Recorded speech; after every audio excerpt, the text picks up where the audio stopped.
Welcome to The Explainer. Today, we are completely tearing down the myths of money and wealth. Consider this analysis a gentle yet firm, tough love slap straight from a heavy finance book. We're going to unpack the exact mindset of the quietly rich. You know, those people who build incredible wealth without making a single sound. If you're ready to have your financial ego bruised just a tiny bit for the sake of your future freedom, well, you are in the exact right place. Let's get into it. Picture this for a second. Imagine a room with 10 people sitting inside. They're all exactly 30 years old. They live in the exact same neighborhood, work at the exact same company, and earn the exact same salary. Fast forward 5 years. Now, one of them has a fully paid off car, a rapidly growing investment portfolio, and literally zero middle-class money stress. But the other 9? By the 25th of every single month, they're checking their bank balances with one eye closed, absolutely terrified to see those numbers in red. So why the massive difference? Well, it's not luck, it's not some wealthy uncle's inheritance, and it is certainly not a get-rich-quick scheme. It all comes down to a completely different psychological approach to money. Okay, let's dive into this wealth playbook. Today we're covering 4 core pillars. 1, the real middle-class truth. 2, the illusion of expenses. 3, the real math of wealth. And 4, your biggest asset. Pillar number 1, the real middle-class truth. Uncovering the illusion of salary.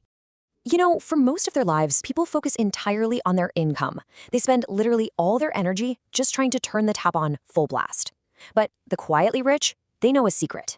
The amount of water coming out of the tap doesn't actually determine if you are wealthy. True wealth is the water that stays in the bathtub.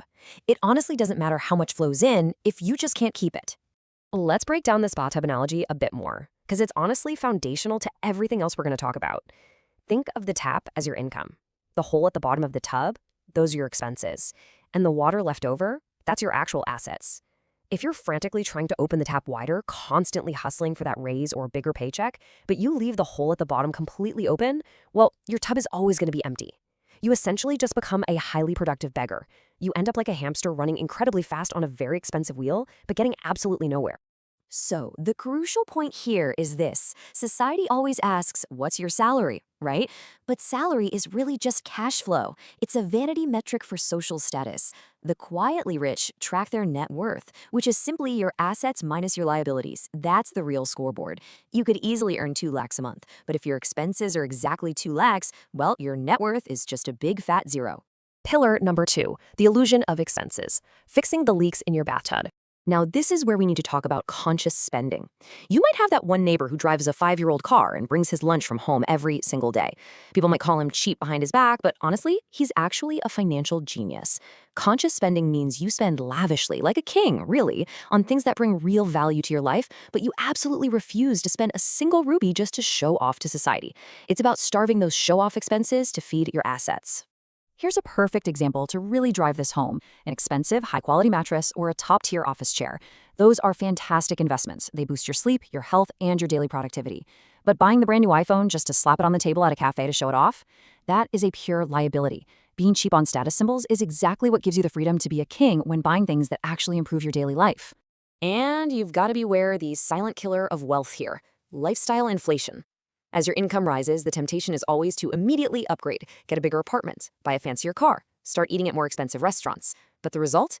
Zero actual progress in your net wealth. You're just standing in the exact same financial spot, but surrounded by shinier things.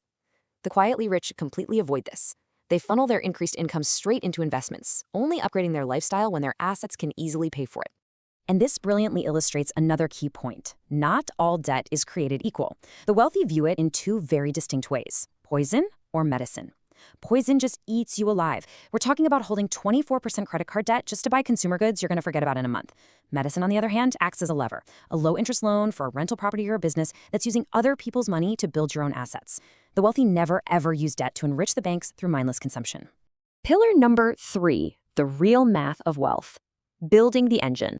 Warren Buffett once said, "If you don't find a way to make money while you sleep, you will work until you die." Now, the internet has kind of completely ruined the term passive income, right? It makes us think of 22-year-olds posing with rented sports cars. But mathematically, passive income simply means decoupling your time from your earnings. It's when you build a system or make an investment once, and it multiplies itself in the background. It isn't magic, it's just math.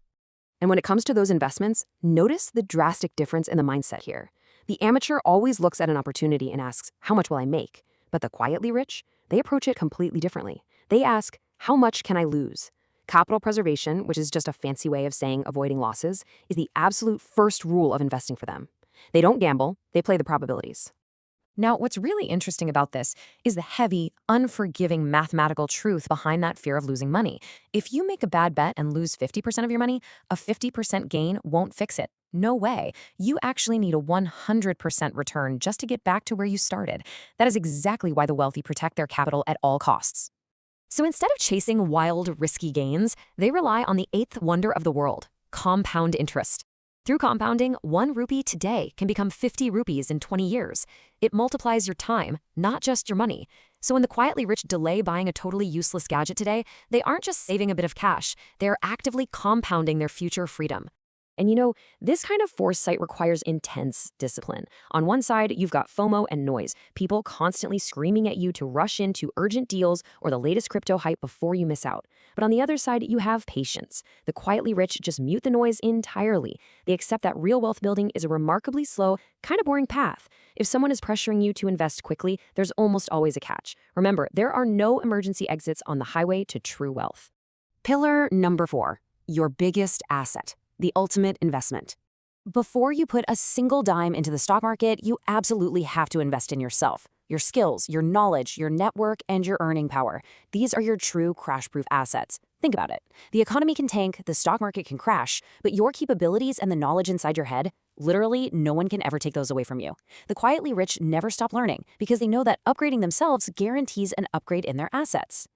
Which brings us to our final provocative question. We've laid out the entire blueprint today, but the brutal truth is the path to wealth is usually blocked by your own behavior, not a lack of knowledge.